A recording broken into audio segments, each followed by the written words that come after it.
ആഭ്യന്തര കുറ്റവാളി നമ്മുടെ ആസിഫ് അലി നായകനാകുന്ന പുതിയ ചിത്രമാണിത്. ടീസർ റിലീസ് ആയിട്ടുണ്ട്.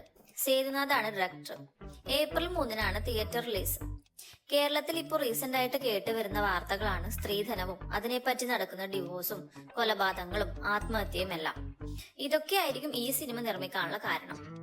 ടീസർ കാണുമ്പോൾ ആസിഫ് അലി ചെയ്ത റോൾ ഇതിനു മുമ്പ് ചെയ്ത എല്ലാ റോളിനേക്കാളും മികച്ചതായിരിക്കുമെന്ന് തോന്നുന്നുണ്ട്. ഏത് റോൾ ചെയ്താലും എല്ലാ റോളിലും ഒരു വ്യത്യസ്തത അഭിനയം കാഴ്ചവെക്കാൻ ആസിഫ് അലിക്ക് സാധിക്കുന്നുണ്ട്. സ്ത്രീധനവും അതുമായി ബന്ധപ്പെട്ടുള്ള പല പ്രശ്നങ്ങളും ഉൾക്കൊള്ളിച്ച് പണ്ട് കാലങ്ങളിലൊക്കെ സിനിമ ഇറങ്ങിയിട്ടുണ്ടായിരുന്നു. പണ്ട് കാലങ്ങളിലെ മിക്ക സിനിമയിലും പ്രധാന ഉള്ളടക്കം എന്ന് പറഞ്ഞത് സ്ത്രീധനമായിരുന്നു. എന്നാൽ ഈയിടെയായിട്ട് ആരും സിനിമയിൽ ഉൾപ്പെടുത്താത്ത ഒരു വിഷയവും ഇത് തന്നെ. റിയൽ ലൈഫിൽ നടക്കുന്ന ഒരു സാമൂഹിക പ്രശ്നം തന്നെ എടുത്തുകൊണ്ട് നിർമ്മിച്ച സിനിമയായതിനാൽ ഈ സിനിമ എല്ലാവർക്കും ഒരു സാമൂഹിക സന്ദേശം നൽകും എന്ന് ഞാൻ പ്രതീക്ഷിക്കുന്നു. സിനിമ എന്തായാലും മികച്ച വിജയമാവാൻ ആശംസിക്കുന്നു.